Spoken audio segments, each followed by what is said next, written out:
All right, folks. We're about ready to go live with episode. I can't even remember what we're at. 54, 55, something like that. Elk Talk Live, and Elk Talk Live is brought to you by Bowtech, by Leupold, right? They're great optics. Onyx Maps. We got to remember to come back and talk about the great promo we have going on with Onyx. Use the promo code Randy and save 20% at onyxmaps.com when you buy app products, but we got something even better than that. Tight spot quivers, ripcord arrow rest, black gold sights, gohunt.com right now through the end of October. They have a 30-day free trial on their insider service. This thing where people are always asking, Newberg, how do you draw so many tags? How did you draw a bison tag in Utah? Well, I use this research service from GoHunt called the Insider. And right now, if you go to gohunt.com/Randy, 30-day free trial. That offer is running between now and the end of the month. So if you sign up on October 30th, you get 30 days. I guess November 29th, your 30-day free trial will be over. So go to gohunt.com/Randy and sign up. And then we got Rocky Mountain Hunting Calls. Use promo code Randy and get 15% off any purchase at RockyMountainHuntingCalls.com. Let's see, what else we got? Oh, I always remember that if you want to get notified of this, text Randy to 77453. So, it is October 10th. This is, you know how we talk about the 5 periods of the elk calendar? We already had the early season. We're done with pre-rut. This is where peak rut and post rut start meeting up. And we're way closer to post rut than we are to peak rut. So we did that whole e-scouting series with Onyx. This is when I think e-scouting is more important in the post rut and late season than any seasons of the entire year. So sanctuaries, right? It's a completely different pattern than what we had in the early part of the season. So you're dealing with breeding and food and water as the primary needs in early season, pre-rut, and peak rut. Now you're dealing with sanctuary as the primary need in the post-rut and the late season. And I always say between October 10th and 15th, that's when this overlap, a little bit of rutting's going on, but in a lot of states, seasons are opening in the next few days, and the old mature bulls instantly go into sanctuary mode. So that means you're going to have to go to different locations. And in that e-scouting series we did with Onyx, we did all of the explanations of what creates a sanctuary. It might be distance from a road. It might be the topography. Because sometimes you don't have to get that far from the road. It's just you got to climb 500 vertical feet, and that thins people out. Sometimes it's borders of public and private. Sometimes it's boundaries of state. From one state you're allowed to hunt in, one you're not. Or from units in these limited entry units. It's a unit you can hunt over here, but you can't hunt over there. So anything that causes hunters to avoid a location is something that creates a sanctuary. So that's kind of where we're at right now, folks. When it comes to elk hunting, that is the deal. So, all right. Someone here, Jack, says, a while back you did a podcast with Cody Rich and you mentioned, I lost that. These ones are going by too fast. And you mentioned an Elk Ecology book that you used, you tried to get it everywhere and it's $600. No, if you go out to WMI, the Wildlife Management Institute, that book by Jack Ward Thomas, I think it's called Elk Management and Ecology. The old version was Elk and Elk Ecology. Go to the Wildlife Management Institute, and I think it's $50 or $60. So, let's see. How would you call and set up if you were hunting solo? I'd call the same way as if I had a partner. And when I called, I would move downwind after I called. I wouldn't stay there because the bull's going to come in and he's going to know exactly where I'm at. He's coming in. He's looking to this location. So if the wind's blowing that way, I know he's going to come in and he's going to keep looking here, but he's going to circle downwind to try to get my wind. So when I call, I'm going to move over here and hope when he makes his arc, I can intercept him. That's how I do it if I was going solo. Let's see. This is the next thing we got to talk about. a bunch of you over the course of the last year have said, Randy, when are you going to do another Elk Hunt Sweepstakes? Well, we're doing one. Right now, go out to onxmaps.com, and there's a piece about Win a Hunt with Randy. And what it is the Rocky Mountain Elk Foundation and OnX Maps are sponsoring a sweepstakes where all the details and rules are out there on the OnX page. But somebody, is going elk hunting with me on a 5-day rifle elk hunt in 2019. I don't know who it's going to be, but you got to go out to onxmaps.com, read the rules, get signed up, and someone's going. It's all expense paid. They're going to provide travel, tags, license, the whole works. We're going to film it for our YouTube channel and our Amazon channel. We're going to show up with all of the gear, so you don't got to worry about anything. We have everything you can borrow while we're on that hunt. We don't know where it's going to be, whether it's going to be Montana, Colorado, Wyoming. Once we announce the winner in December in Las Vegas at the Hunter and Outdoor Christmas that Rocky Mountain Elk Foundation hosts, I think it's December 8th or 9th, something like that second weekend in December, we're going to pull the winner, and we're just going to start the process of how do we get this person a tag, just like we talk about here on the Elk Talk Live series. So hope you are the lucky winner. Let's see, what bino harness do I use? FHF gear. What hunt is next on YouTube? Michael, what are you editing over there? I think you're editing Wyoming Pronghorn, aren't you? Yeah. And then after that is Marcus's Pronghorn. And then after that is my Utah Bison hunt that we just got back from. So it should be good fun. So let's see.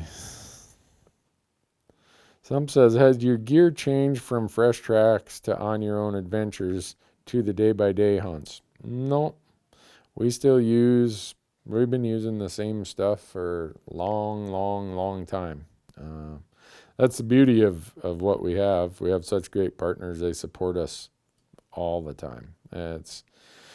These have been long-term relationships. They make great products. They support our partners and our viewers and our listeners and our people who watch us. They support them in a big way. All right. Okay, Michael. Where am I at here? Okay, there we go. Page 18. Page 18 of questions? Oh, yeah, very bottom. Ooh, how was the bison heart? I just finished eating part of it about, 45 minutes ago. I cooked the bison heart tonight, and that bison has a heart on it. It's humongous. I don't know why I cooked it and didn't invite half of my neighborhood over, because one guy is not going to make a dent in a bison heart, but it was fantastic. My wife and I were searching the internet. We found this really simple recipe. All it took was a little bit of salt, a little bit of sea salt, some black pepper, some cumin, and then they said pick whatever spice rubs you like. So those of you who watch our stuff know that I really like the Dog Day spice rubs. So rubbed it down with some Dog Day spice rub. And then some rosemary potatoes, some bell peppers, and that was about it. Put it out on the Traeger, and oh man, if I start falling asleep, it's because I ate so much. All the blood rushed to my stomach, but it was fantastic. Did I wear the Apex Sitka system this year in archery season? I did, and I love it. I was actually, last week I met with John Barclow, the big game product manager over there at Sitka Gear, and he asked me what I thought of it. It's fantastic. I was very, very impressed. Let's see. I have a late season Arizona tag, almost like you had last year. What are my chances staying low on the mountain? I'll be solo, so I don't want to shoot my first elk at 10,000 feet. What are my options? Well, there are going to be elk low. It's just, we're talking about this time of year again, where the elk pressure will push them to the tougher to find areas. Now, sometimes low in Arizona, there's canyons rather than mountains. And you've seen some of our episodes where we've shot elk down in those canyons rather than up on the mountains. Sometimes it's distance because there's a closed road. The elk just feel more comfortable. It might be a great big pinyon juniper flat that doesn't have a road for 3 or 4 miles. That's where they feel comfortable. So that would be, I wouldn't, just because you can't get to 10,000 feet doesn't mean you're out of the game. So, am I coming to Colorado this year? Yeah, Michael gets to go to Colorado and film a hunt with me, a mule deer hunt, right, Michael? Yeah, we'll be down there. All right. Oh, man. You would think as long as we've been off, I think we took a 3-week break, and we've only done about 2 of these while we've been on the road, and all you people continue to still follow along and post all these questions. I can't thank you enough. It's great that all of you do this. All right. Would you use the same arrow and broadhead setup for elk and deer? Yep, I would. And I would use it also for bison. Brian. Did I read that right? We got a guy, Brian, here who's sitting out Hurricane Michael. I'm in Florida watching on my phone in the dark. Just got hit by a hurricane, one of 320,000 people without power, and I'm supposed to leave this Wednesday to drive to New Mexico for my Unit 434 rifle tag. Oh, dang, Brett, I'm so sorry to hear that. Bad enough to be in a hurricane and then lose power and probably have home damage, and then also to have it mess up your rifle tag in New Mexico. That's a great unit. Man, I hope you have a good hunt. How was our New Mexico hunt? Zach asks. Well, if you watched the day by day out on our YouTube channel, and I think we talked about it on the Elk Talk live session when we got back, it was just super hot. The elk were there. I mean, they're around somewhere. It took us a while to locate them, but it was so hot. Just about everything was happening at night. And it makes for tough hunting when it's in the high 80s during the day. So, let's see. Whoop. Boy, I keep flying past here so fast. How cold does the weather need to get to change the pattern or behavior of elk? Looking at 5 degrees for a low on opening morning in Wyoming next week. That could get their attention. But usually to really get them going, you need an extended period of cold weather. And when I say cold weather, I'm talking 10 below and colder. And add some wind to that and get some snow cover to cover up the feed when it's that cold, and they'll be heading to lower ground. Then you know they're not going to be up in those transition areas near the summer range. They're going to be in those transition areas closer to the winter range. But 5 below or 5 above, it gets their attention, but the mature bulls, they'll deal with that. Let's see. If you get fresh snow in rifle season, do you go walking through the areas you expect the elk to be in to find tracks, or do you try setting up and glassing to see the tracks from afar and then go after them? I'm a glassing guy. When in these later seasons when there's snow, I'm just usually glassing. I've done it. We've done plenty of hunts where we get on a fresh track and we'll follow it, but I just have way more success finding elk in these post-rut and late seasons by glassing. I'll find a lot of tracks when I'm out hiking, but usually I find tracks and then I hear thump, thump, thump, thump, thump, thump, elk running through the woods, and that doesn't do me much good. So Eric asks, how does the snow affect the Montana elk opener? Will they be migrating already?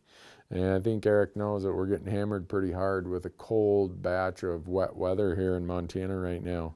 I'm sure there's a lot of snow up high here where I'm at in the valley. It's been, you can't even see the mountains. Haven't been able to for a couple days. A lot of moisture. Will they be migrating? No, I don't think there's enough there to get them migrating yet. It takes quite a bit of activity to get elk migrate and truly migrating. When I say activity, I'm talking about weather activity of really cold weather and quite a bit of snow to cover up their feed source. Once the food source is covered up, cold weather causes them to burn a lot of calories, then they start heading out on their migrations. So, oh, let's see. What tags you have left for the season? I have my Montana General Elk tag. I have a Colorado mule deer tag. I have a Montana limited entry mule deer tag. And then in January, I do my over-the-counter deer hunt in Arizona. So I'm down to 4 tags. But it's been a great season. Riley says, Randy, give us a quick synopsis of how the bison hunt went. Love that Henry's. Heard it's a pretty tough hunt. Well, if you've been to the Henry Mountains, you know that they peak out at over 11,400. And when the Henry Mountain bison herd was introduced in the 1940s, they introduced them down in the valleys. But the bison, that wasn't good habitat, so they went up high, and they live, at least this time of year, on the very tops of the mountain. So it's really weird chasing free-range bison up at 10,000, 10,500, whatever it is. And I lucked out. Opening day, we saw 3 groups of elk come off the top ridge, and there's a string of aspens that went up there. And those elk would come off, and every group went right through this string of aspens. And if you've ever been there, you know that in the Henrys, it's like a terrace of roads. At every elevation, it's just like a terracing across the mountain. Well, at the last level of roads, is we saw these 4 bison coming, so we drove along that road, hiked up into this quaky patch where the trail went, and here comes the bison. And it just, you know how sometimes it works out, and sometimes it's almost destined to happen, and all the good luck comes your way? That's how it happened on that hunt. And a lot of people have been asking, and everywhere I go, people have asked. So I'm going to show people what my setup was for that bison hunt. And it's the same setup I use for elk. So bear with me a second here. I don't know if people can see this, Michael, but can they see this? This is the Broadhead. This is what it looks like when it's brand new. And this is what it looks like when it breaks off in the far shoulder of a 1,800-pound bison. So these are bone broadheads. They're company bone broadhead. Jarrett and those guys make an amazing broadhead. So this is my setup. About a 500 grain arrow right here. When you count the knock, the fletching, the full metal jacket arrow, that's 11 point some grains per inch, and then 125 grain broadhead. These things are super quiet, and they fly so good for me. What happened on this bison hunt is, let's see, it would be this side. This came in perfect shot right behind the front shoulder, but I was a little downhill from him, so I was shooting slightly uphill. Came in, destroyed this lung. I don't know what it clipped on the lung on the other side, but this broadhead was wedged in the shoulder blade on the other side. And you can see he broke it off here. I'm sure when this is wedged in a shoulder blade, it's like that. He popped the arrow came out. But here's the thing about bison. They're big and they're tough. Most people will tell you when you hit a bison in the lungs, not in the heart, they'll stay on their feet for 5 to 8 minutes. And that's what this one did. He ran in that 5 to 8 minutes. He covered about 400 yards straight downhill. Took him almost to the road. I was afraid he's going to die on that last upper road. But anyhow, here's my tight spot quiver. This is my bow that I've been using this year. It's a Bowtech Realm. It's set at 60 pounds. My draw length is 29 inches. Here you'll see my sight. I've got a black gold Ascent sight.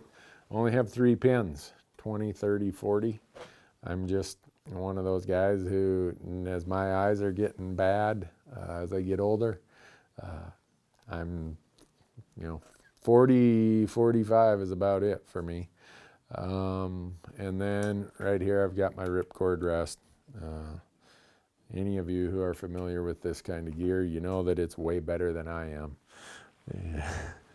That's a quick summary of the gear that was used on the bison hunt. So many people have asked, I thought, well, tonight I'm just going to bring it. Oh, and here's my release. This is a Carter Quickie. This is what I use. I know a lot of people use a back tension release, thumb release. There's no right or wrong, whatever works for you. But I can tell you this, the gear that I do use, we beat the living heck out of it, and it just keeps going and keeps going and keeps going. So I'm grateful that all these companies that send us this stuff make such good gear. It's way better than I am. Let's see. Troy says, Randy, all your settings are the same as mine. You may as well give me one of your hand-me-downs.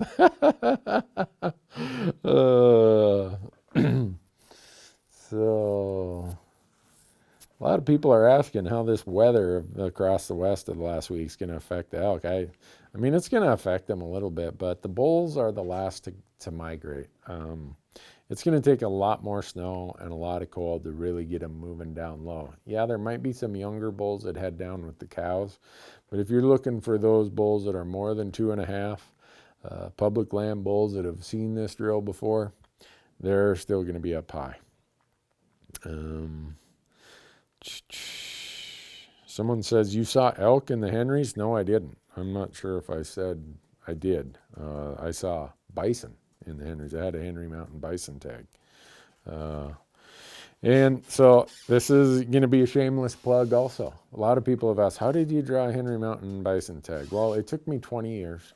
But here's a little thing that I did not know that, well, I found out obviously, but I last year was the first archery season for bison in the Henry Mountains in Utah. It was for residents only. And so I was thinking, well, it's always going to be a resident only hunt. I get to read in the research article, the strategy article out there at gohunt.com in their insider.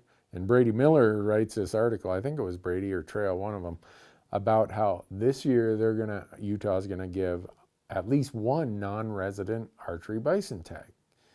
Well, I'm sitting there with 19 points from the 19 years of failure and said, well, maybe my 20th year I should apply for the archery tag. And I did. And I lucked out and I drew one of them. And if it wasn't for the insider at Go Hunt, I can assure you I would not have probably known about that, and I probably would not have drawn the tag. So it's pieces like that that are just so helpful in finding more and more opportunities of where you can apply, where you can hunt. Because the first part of every hunt, right, is getting a tag. And the insider, right now, go to gohunt.com/Randy and use the 30-day free trial. I can't tell you enough of how much use you'll get out of that in 30 days. So, let's see. Ever hunt New Jersey? No, I haven't, Charles. I've been to New Jersey a couple times, and I'm sure there's some places to hunt there, but it wasn't looking like my kind of hunting ground. So, let's see. Let's see, Randy, on a Wyoming llama pack hunt, I saw you were using parachute cord on some of the quarters while you were processing. What was the cord for? The cord was to hang the quarters up in the trees. That's the only thing that it was for, because we wanted it to cool. So, let's see. Is my e-scouting strategy the same or different for elk and mule deer? It's very much the same. The process is the same. It's just the calendar is different. Mule deer have these 5 periods also, just like elk do, but they don't fall in August, September, October, November. That 5 calendar period in mule deer is very compressed. You go from pre-rut, peak rut, post-rut, late season in the course of about a month. Whereas an elk, that is spread out over about 2 months, maybe 2.5 months. So, but the same principles apply. Ever hunt southern Idaho? I did a couple years ago. I had a late archery mule deer tag down there. Man, it was crunchy snow. Saw some deer, but getting up on them, me and a camera guy, it was tough. So, which is normal for me. Wade asks, when is the best time to hit peak rut for mule deer in the Missouri River breaks? If you ask the biologists, they're going to tell you about November 15th. How many trips did it take with the llamas to get your bison out? This is so embarrassing. Not really. There's nothing you can do about it. So I'm telling you the story, right, about how the bison runs down the hill. He died up above the road. There's about a 10-foot bank, and he's about 5 yards from that bank. If we wanted to, we probably could have backed the truck in sideways, dropped the tailgate against this bank, and there were 5 of us. We maybe could have rolled him into the truck and got him out whole. So we hauled the llamas all the way down there, all the way back, and we didn't even get a chance to use them. But oh well. But in the next couple weeks, the guy who owns the llamas, Bo Beatty of Wilderness Ridge Trail Llamas, go sign up to his YouTube channel. Be a subscriber on his YouTube channel, Wilderness Ridge Trail Llamas. Anyhow, and let's see, who else is going to be there? Bo, I'm going to be there. Lucas Burt from Leupold. Michael's going to be there, and Marcus. There's going to be 5 of us. Marcus already has his tag filled, so there's 4 people who still have Montana archery or Montana elk tags. We're taking 12 llamas way the heck back into nowhere. We're leaving 2 days before season starts, so the llamas are going to get a workout. If nothing else, they're going to get a workout hauling our camp in and hauling it out. But oh boy, there are all kinds of them here. Am I missing a bunch of them, Michael? We got things going some on Instagram. Okay. How do you train for a hunt? That's almost like one of the previous questions. What's your favorite thing to get from Dairy Queen? No, I'm a CPA, so in the springtime I get distracted a little bit with tax season. And then once black bear season, we have a spring black bear season in Montana. That's kind of the start of me getting back in reasonable shape. And I don't go to a gym. I don't have a treadmill, anything like that. I hike. That's how I get in shape for hunting, is hiking. And there's trailheads all around Bozeman where we live here, where I can be at a trailhead in 3 to 4 minutes. And from that trailhead south of my house, I can walk all the way to Yellowstone Park if I want to. And if I want to increase my cardio, well, then I just work on how fast I'm climbing. If I want to build core strength and leg strength, then I just load up with more weight. And maybe I'll go on longer hikes. So for me, it's just hiking. I know some of you are probably really into fitness and shaking your head saying, Newberg, you're an idiot. And yeah, I know I am. I prove that on a frequent basis. And then usually after my hike, I go to Dairy Queen and get a small vanilla cone. So, do I have a favorite caliber for elk? Yep, I do. In most instances, you'll see me using a 308. Sometimes I'll grab my 300 Win Mag. I've killed 5 elk with a 270. I'd have no problem shooting elk with my 7mm 08. I can't say that I have a favorite caliber. I would say the one I end up reaching for the most is the 308 when I'm going elk hunting. When I'm going deer hunting, it's usually the 7mm 08. When I was on the sheep hunt in Alaska this year, I used 7mm 08. 2 weeks ago in Wyoming on a pronghorn hunt, I used a 270. So all of those are pretty much the same setup. Howa rifle in a Model 1500 HS Precision stock. Leupold, either a VX3i, VX5, or VX6 scope. And the ammo is always going to be Nosler for elk. For elk, it's hard to go wrong with any of them. I probably, when I use my 308, I use Partitions. When I use my 300 Win Mag, I use E-tips, the non-lead bullet more than anything.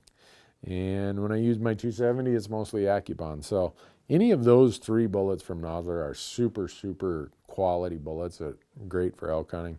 And in fact, most of next week, I'm going to be out at the range all day, every day working on rifles. We're working with Howa to come up with trying to make this process easier of selecting a rifle.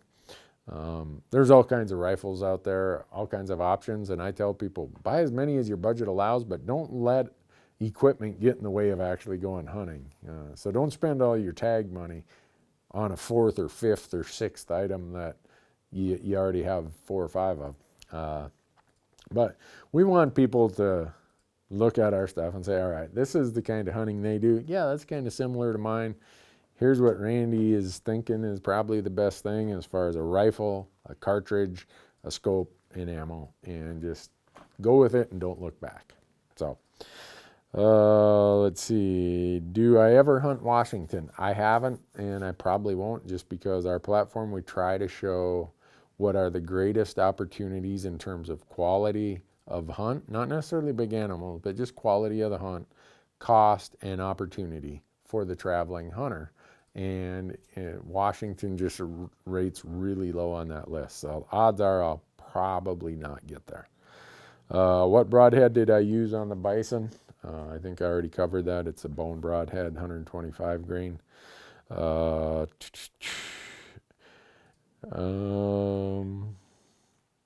What is your experience with what happens to the elk in an area once one is shot? Do they tend to move, or do they stay put and stop vocalizing? Well, immediately when there's a rifle shot, they usually stand around and like, where'd that come from? Where'd that come from? So usually if somebody shoots one, say there's 2 bulls there, you don't have to do the 1, 2, 3. Usually the first person can shoot, especially if you're at elevation, and they'll stand there for 4 to 5 seconds assessing where the danger came from, and then they'll blow out of there. Well, in that 4 to 5 seconds, you can shoot a second one if he's there. But as a longer term, what do? Answer, they get out of Dodge. If you go in and you disturb them in a place that they thought was a sanctuary, the remaining elk get out of there and they go find a different sanctuary. At least the bulls, that's what I'm talking about. Let's see, how do you find elk in heavy forest for late season? Go find places where the canopy is disrupted. And we talked about that in the e-scouting series out on our YouTube channel. Those disruptions can be burns, they can be some sort of avalanche chute, they can be breaks in the types of vegetation from heavy timber to less thick timber, logging areas, thinning areas. There's a lot of things that create canopy disruptions. But in the late season, yeah, there are some elk in those big carpets of dark timber, but not many, because there's no food there. And in that late season, they have to have some food source to recover.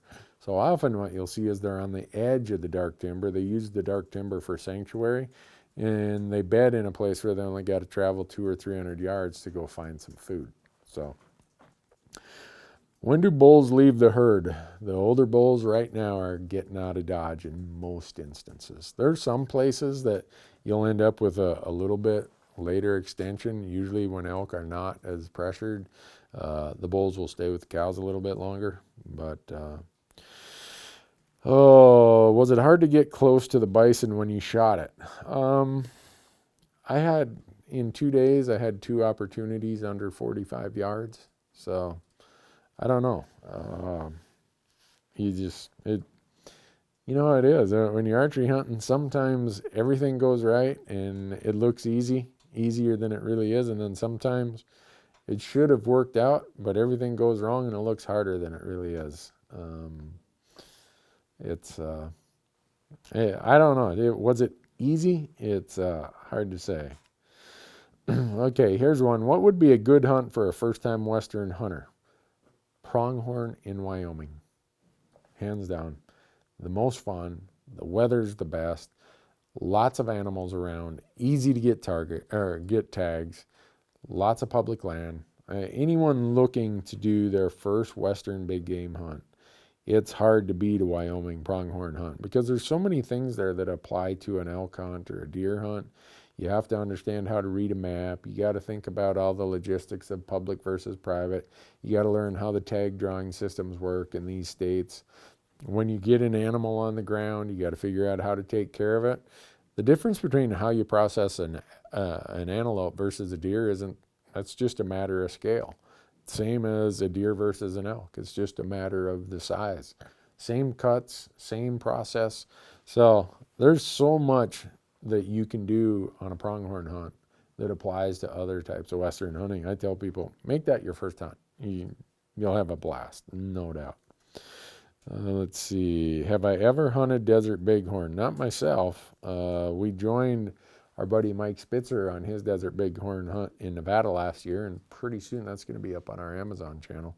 Our Amazon channel, Leupold's Fresh Tracks with Randy Newberg, we, in the last month, have been approved. Let's see, we got a Wyoming pronghorn hunt and an Arizona deer hunt and an Arizona elk hunt that got approved out there. Trying to remember what else we have that's pending. No, the Arizona deer hunt is still pending.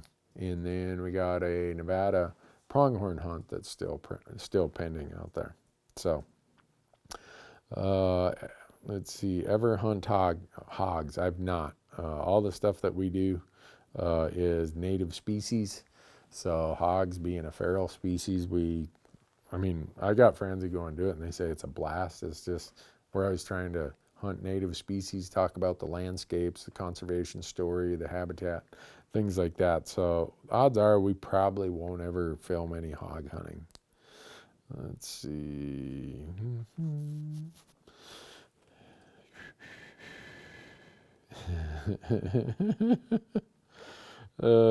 Craig asks, how's the liver holding up this season?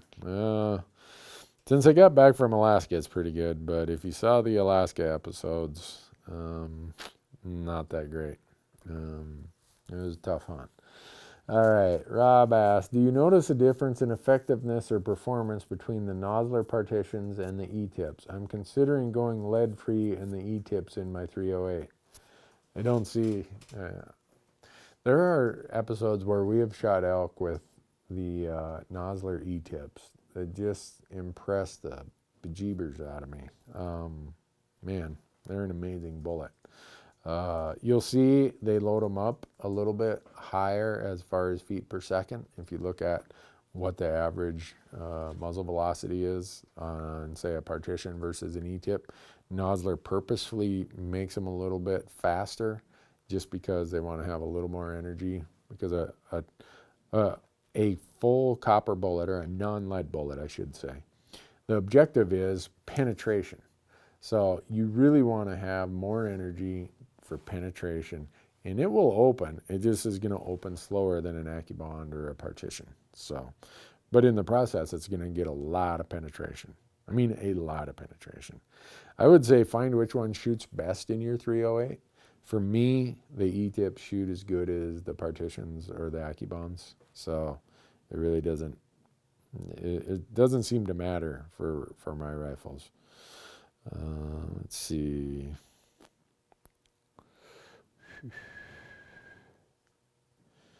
Let's see. What is that? How do you hunt a unit that is full of road access? Not a lot of roadless options. That's tough. You know, I was thinking about that when we were down in the Henry Mountains in Utah last week. That for Utah, that place has fewer roads than most units I've been to. And it just gets to be hard when there are that many roads. It increases hunting pressure. You end up with some seriously disrupted patterns to the animals. I wish I could say, oh, you know, do it this way or do it that way. What I do is I try to find those little bits of topography where maybe a road can't get to because it's too steep, or yeah, there might be a road, but not far from that road there's a canyon or there's a really steep bluff. The area I hunt in Colorado is a perfect example. A lot of roads, more than in the areas I would normally hunt in Montana or Wyoming. But you have to climb, I'm guessing 700 or 800 vertical feet pretty quickly, and we're up there hunting elk, and we're seeing elk, and we can hear car doors slamming and hear roads down below.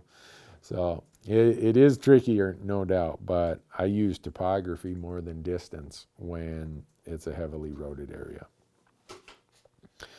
Uh, how many grouse have you bagged so far this fall? None. I was thinking about that the other day. I'm going to get fired from my job if I don't shoot a grouse. Eric says he greeted an animal with his first Howa handshake last week. Congratulations. Some of you folks are having your own conversation with each other out here, and I'm reading some of the comments. I'm like, what? Are they asking me? Do I ever use a tree stand for an elk hunt? Nope, never have. Probably never will, but I know guys in archery season who do. And some of them will put up a tree stand on a trail, at a fence cross. At a fence crossing or over water, over a wallow, something like that. And they do pretty darn good. So I've not done it, but some people do. Let's see.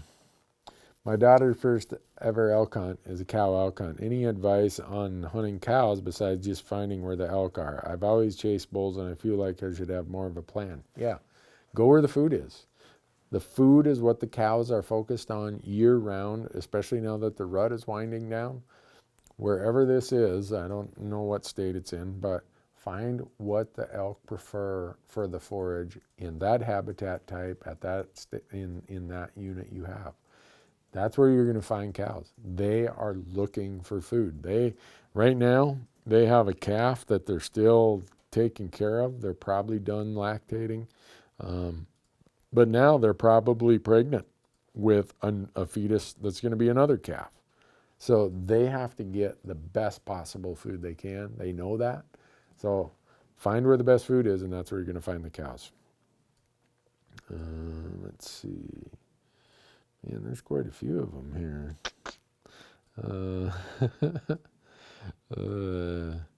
Do you cover your rifle muzzle with anything to protect against, I think the question is going to be weather, and keep the barrel from getting plugged? Yep, I do. I put electrician's tape over it. Do it all the time.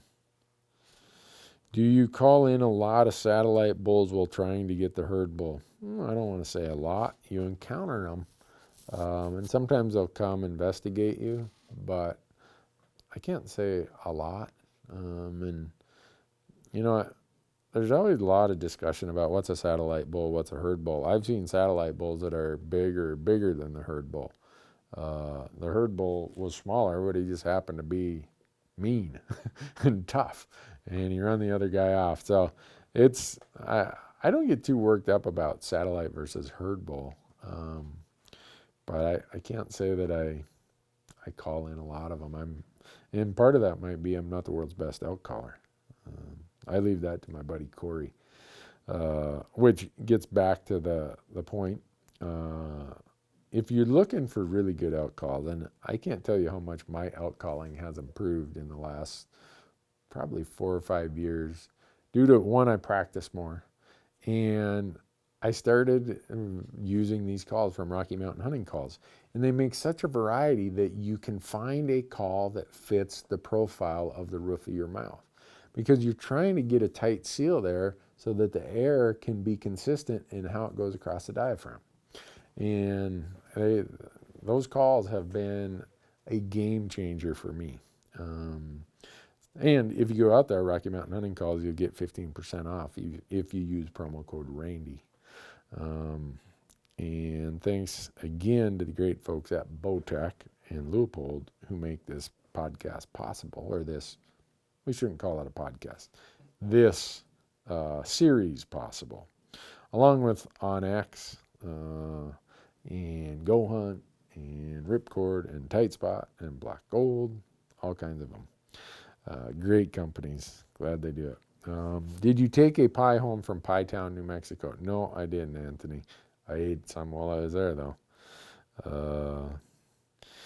Eric says, Marcus has got some elk calling skills. Yes, he does. He works at it hard. That guy, he's always on the ball. And he's had the benefit of filming Corey Jacobson. And I saw Marcus over there taking serious notes when Corey was playing his horn there. What do you recommend for a first elk hunt, archery or rifle? Which would have a higher harvest success? Well, if you look at the statistics, rifle has usually got a higher harvest success. So if you're looking to put some meat in the freezer, I'd probably make my first elk hunt a rifle hunt, and I'd think about making it a cow elk hunt. There seems to be some sort of cloud that hangs over cow elk hunting. I don't know why. They're excellent eating. You're taking part in conservation. You're out there having fun.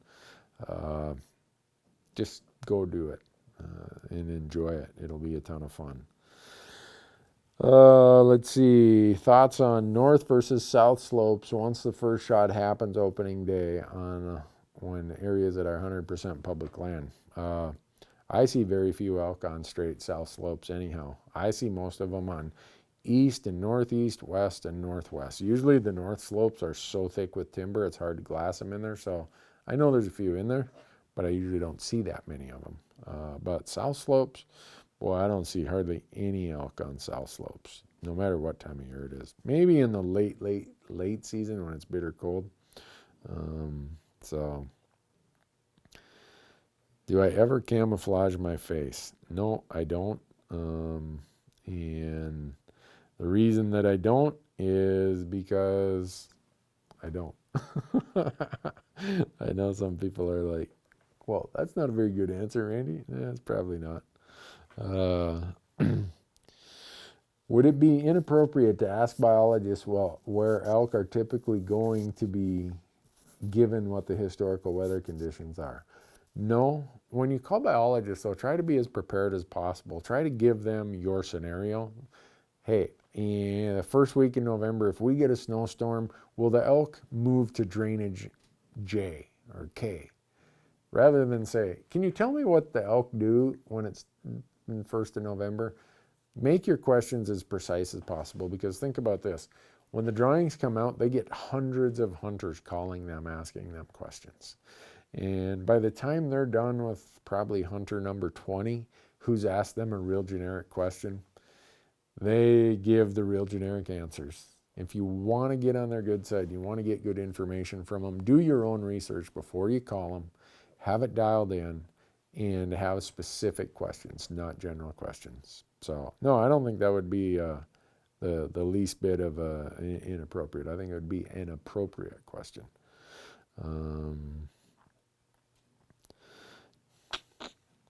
Do you ever stalk elk in the thick timber midday when they aren't active? Nope.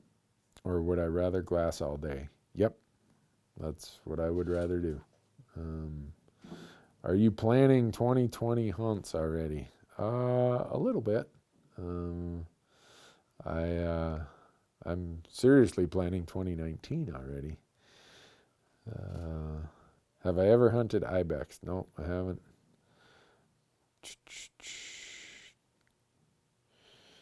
Let's see. I know this is Elk Talk, but talking about the Henry Mountains, didn't you archery hunt there for mule deer? Nope. I had an archery mule deer tag in a different unit, 2016. So, odds of Marcus getting a coos deer before you with your Bowtech. The odds of Marcus getting a coos deer better be really high this year because he has a rifle tag. So he's going down rifle hunting in December. So I would, if you folks are putting money on who's going to tag a coos deer first, Marcus or Randy, bet on Marcus. That'd be good money there. Is it okay to fire around with tape on the end of your barrel? Yep, I do it all the time. Randy, any plans to hunt the shoulder seasons in Montana? Nope. And the shoulder seasons in Montana are, so we have our general season that's here, and then they call them shoulder seasons because it's kind of like your head is the general season. Then they got before and after the general season. They have these cow seasons. I've been a pretty loud opponent of the shoulder season, so for me, if I can't fill my tag in the regular season, I'm not going to go. I don't have any problem if someone else does, but I don't agree with that management strategy, so I don't participate. So, but if you are interested, I'd say go do it. But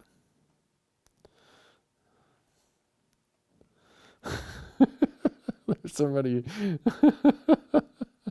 how do you plan your hunts for the following year? Joseph asks.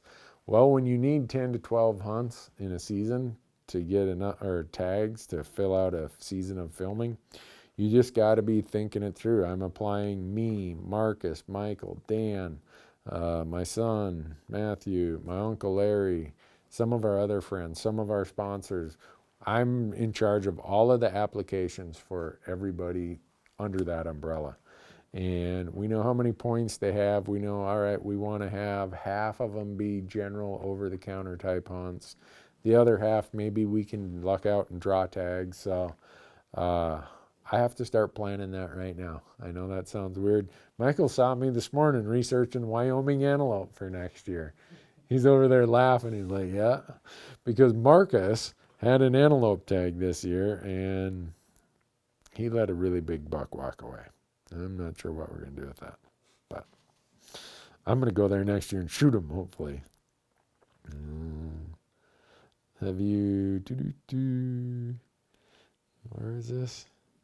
What snow depth drives elk to lower elevations? Well, cows will get driven with lower snow depth. It's not just a function of snow depth. It's a function of temperature, snow depth, and snow thickness / density.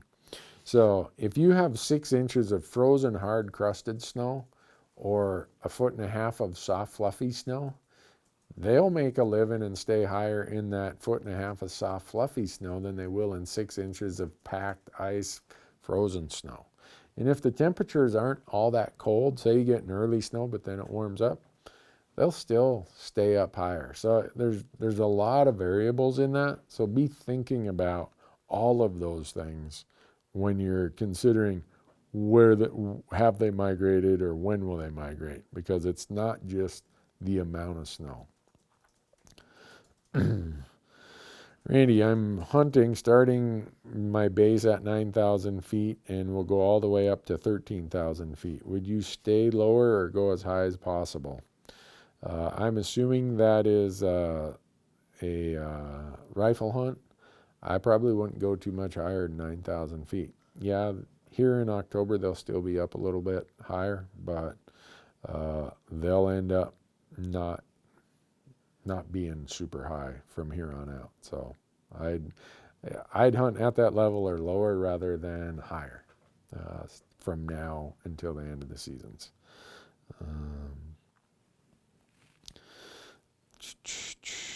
All right, my boys are 8 and 10. Would like to start building Arizona points for them. What is the best way? The easy way is buy them a non-resident youth license. $5 for a non-resident youth license. People ask me, how is it that your son is 28 but he's got 18 points in Arizona?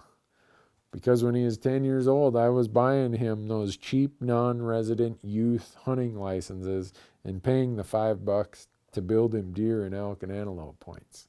So I know some of you might think I've lost my mind because I bring it up so much. But if you have a youth hunter, you should not let Arizona go by the wayside. For $5 license, and then I can't remember what the application fee is, just the actual pay to apply. It might be $15 or whatever. And yeah, that's some money. But relative to all the other Western states, there is no state that makes it less expensive and easier for non-resident youth than Arizona. All the people who, how would I say this? I know a lot of people, I'll just say it this way. I know a lot of people whose kids are going to be hunting in Arizona by the time they're 15, 16, 18, 20, because they started applying them for points and taking advantage of that $5 youth license. Go do it. So, let's see. Have I ever used a river to access less pressured public lands for elk in the lower 48? Yep. Sometimes it's floating, sometimes it's wading. Yeah, there's a lot of people do it in Montana. Do I carry an auxiliary power supply for your cell phone when out hunting? Yes, I do, because sometimes we go on long trips, and when I'm using my onX app, I have a Mophie. They're just these little battery packs. I can get 3 or 4 extra chargers out of one, and so I've got a couple of them. They work really good. Let's see. Any plans to do a caribou hunt in Alaska? We were just talking about that when we were down in the Henry Mountains bison hunting last week, whether or not we could do it and how we would do it. So,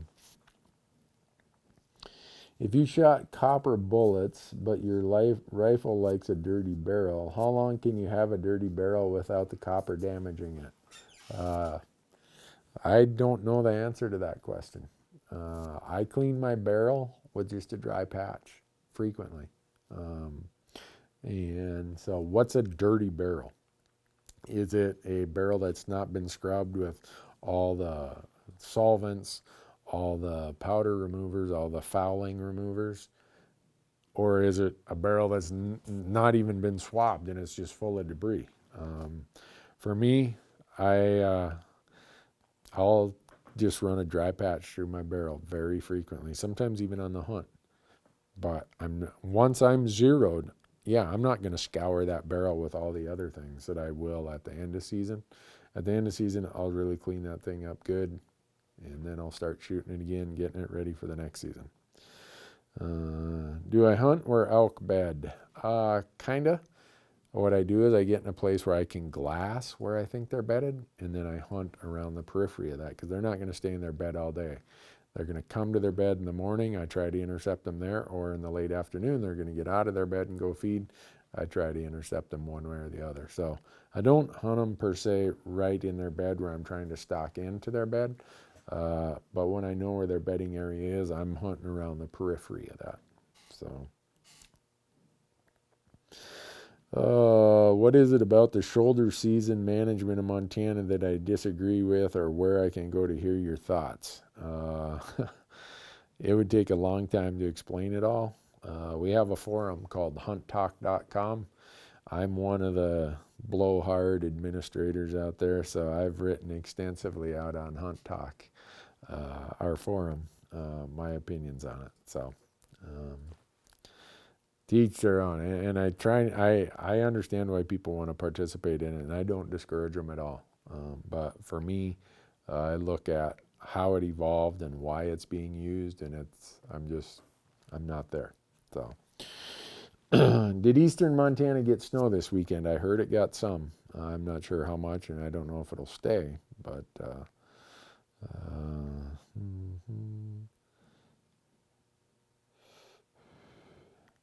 have you ever considered applying for a moose tag in Idaho? Yeah, I have, Jeff. I think I've applied 14 or 15 times, and I've not drawn yet. So someone's asking about charging, and Ronnie reminds people we just put up a YouTube video this morning about solar charging. Let's see. Hey, Dave Berghold, how you doing, buddy? If you're in Bozeman and you want a good timepiece, go down to the watch shop down there on Main Street. Dave Berghold's your guy. I think it's called The Last Windup, if I remember. Based on the gun and not the hunter, would shooting 200 yards with a 30-06 and 165 grain bullet be enough to down a cow elk? Not a question. The number of elk that have been taken by a 30-06, whew, man, I can't even imagine. I wish I had $1 for every elk that was taken by a 30-06. It would be, I'd be a rich man, let's put it that way. Chris Herring must have watched the video this morning. Marcus said before he goes and buys anything or looks for anything, the first thing he does is see what's in Randy's garage. So Chris says anything can be found in Randy's garage, apparently. Yeah, there's people who would say that. My wife would say that. Josh asked, do I ever do these kind of talks about mule deer? No, I don't. I confess to being a below average hunter and even a further below average mule deer hunter. Adam wants to know, when is Randy's next garage come and get it event? That's a good question. I'm getting a pretty big accumulation. I don't know if it'll be this April of 19 or April of 20, but you better be there fast. When I announce it out on Hunt Talk and say, hey folks, I'm having a come and get it event, everything here is free, stuff disappears in a hurry. Does the distance you feel comfortable shooting change with the cartridge you shoot, a 308 versus a 300 Win Mag? It's so much condition dependent.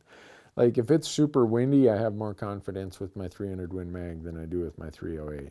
If the angle of the elk is anything other than broadside and it's quite a ways out there, I probably will give myself a little more latitude on shot angles with a 300 Win Mag than I will a 308, but I don't know. I've just had such great luck with the 308. It's a short action cartridge. You can get it on a lighter rifle platform. It's super efficient, so the amount of recoil for the amount of performance, it's the best mix I've found of recoil and performance because it's so efficient in burning powder. A lot of other cartridges, yeah, they're ballistically better, they have more energy, but boy, you are really adding a lot more powder, which means a lot more recoil, which means a heavier rifle. It just creates a snowball to get that extra bit of performance. So that's why I'm a bigger fan of the 308 than I probably am of any of the 30 calibers. And I know as quick as I say that, a bunch of people are going to argue, and I get that. But just where I'm at. Let's see. What was that? Any interest in doing a muzzleloader elk hunt one of these days? I might do it someday. But for right now, I'm having a lot of fun doing archery and rifle hunts. Nate says, I sure love your videos. Thank you. Well, thank you, Nate. And I don't know if you're watching them on YouTube or watching them on Amazon, but you can catch us in either place. Hey, Michael, have we, I just thought, did we lose Instagram? Isn't Instagram only an hour? Oh, really? Huh, I didn't know that. I thought it was an hour long. But anyhow, you can catch us on Amazon. If you're an Amazon Prime subscriber, our channel is Fresh Tracks with Randy Newberg. We've got seasons 2 through 6 up there. And then our YouTube channel is Randy Newberg Hunter. We'd really appreciate how many people are watching our stuff. A lot of people said I was making a huge mistake when I left TV. And now, compared to what we had for viewership in TV in 2017, compared to what we've had for Amazon and YouTube views in 2018, even if we continue at a flat pace and we don't continue this uphill growing, we're going to get 6 times the amount of views on Amazon and YouTube than what we got on TV last year. And it's thanks to all of you. You've embraced this whole idea of digital delivery of high quality content. So I owe all of you a favor. What would you recommend for a good Leupold rangefinder? They have a TBR. It's called True Ballistic Range. It takes care of any of that uphill, downhill stuff. They have the one they just sent me. I'd been using their 1200 since they came out 6 or 7 years ago, and I kept using it, and they kept telling me, we got to get you a new one. Why do you got to give me a new one? Mine works great. But they sent me a new 1600. I love it. It's super quick target acquisition. I'm never going to shoot anything out past 1,600 yards. Leupold, they have their TBRs. Great rangefinders. I've been using them for years and years. Let's see. Randy, how have you been able to draw such good elk tags in Wyoming over the past few years? I'd love to hunt Wyoming, and I'm sitting on 2 points. Well, last year, the unit I drew took 1 point. There's units in the Bighorns that you can draw with 1 or 2 points. There's units in the Wind Rivers you can draw with 1 or 2 points. You can draw the general tag with 1 or 2 points, and that's a really good tag. It's really, it doesn't take a lot of points to draw a good tag in Wyoming.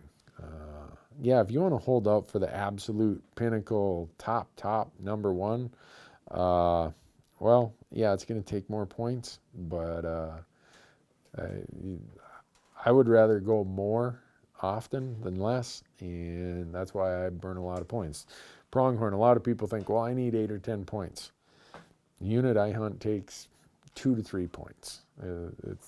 I go down there and I have a blast. I'd rather go 3 times over 10 years than once, and so that's what I do. Let's see, where's that? Oh, what is your preferred reticle for an elk hunting scope? I like the duplex or heavy duplex. So if you go out to Leupold's website, you'll see the whole array of reticle options that you have. I'm a big fan of just the normal duplex reticle, but they also have on their the VX6 I have has a heavy duplex, they call it. It just brings your eyes right to that spot. I don't know, maybe it's because I'm getting old and my eyes are starting to suffer the effects of age, but that's that heavy duplex is, if I only was allowed one, I'd probably go with the heavy duplex, but that or the duplex worked good for me. Let's see. Do you still call during the last weekend of archery season in Montana with snow on the ground? Yeah, if I was out there this weekend, I would, but unfortunately, I'm volunteering for a nonprofit organization starting tomorrow, and my archery season is done. Chase says, is there a promo code for Nissan? No, there's not, but when you guys see what I did to my truck, that new Titan they sent me when we were down in the Henry Mountains, whew, there's more adventure about us getting off the mountain in a term. It snowed up high and rained so hard for many days. And if you've been to southern Utah, this canyon land stuff, it's grease and slime. And I'm towing, my truck is fully loaded. I got a 4-horse trailer full of llamas and hay and water. And it's just slipping and sliding for hours to get out of there. And then at the last moment, we got, you know how those canyons flood and they say, do not cross. Well, we got stranded and it cooled off one night. So the runoff allowed the creek to drop a little bit. And I went across there and man, when you go across that with that trailer loaded, fortunately we'd taken the llamas out, but you get a run at it like this and the current is going that way. I didn't realize it was that deep. And when I got in there, the current is up to the hood and I'm targeting here and the current pushed me and I hit a bank there. I mean, I just drove the truck, boom, right into that bank with all that weight. But I knew it was going to be bad, so I had it in 4 low and I had chains on the back. Yeah, in the mud, I chained up because I was worried about it. And I'm just climbing up out of there and the current's pulling the horse trailer downstream, but I got out of there. Thankfully, I had a skid plate on the Pro 4X because when I hit that bank, that skid plate has an angle to it, so it bounced me up like that instead of just burying the front of the truck into that big washed out bank over there. Yeah, it destroyed the skid plate, but it's way better than destroying your whole truck, and that was stupid on my part. As I reflect on that, I don't know that I should do that again. I don't think I'd do it again. Mitch asks, how did the Cooper tires do in the sloppy mess of Utah? They did great. Really, really good. I was very impressed. Oh gosh. Your New Mexico NASCAR commercial was your best. I wondered if people would find humor in that or if they'd think I'd lost my mind. Probably a bit of both. But so Michael, what do we got here?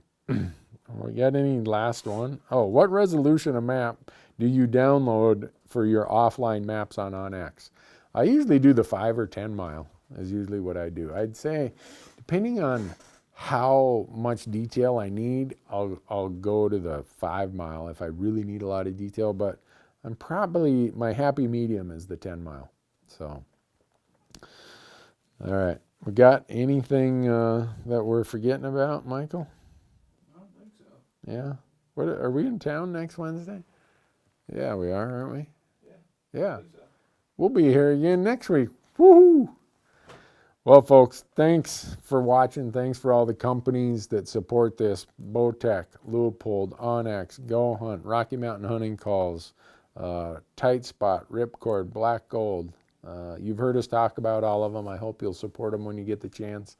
And I hope you go out elk hunting. That's the important part. Go hunting. And thanks for watching.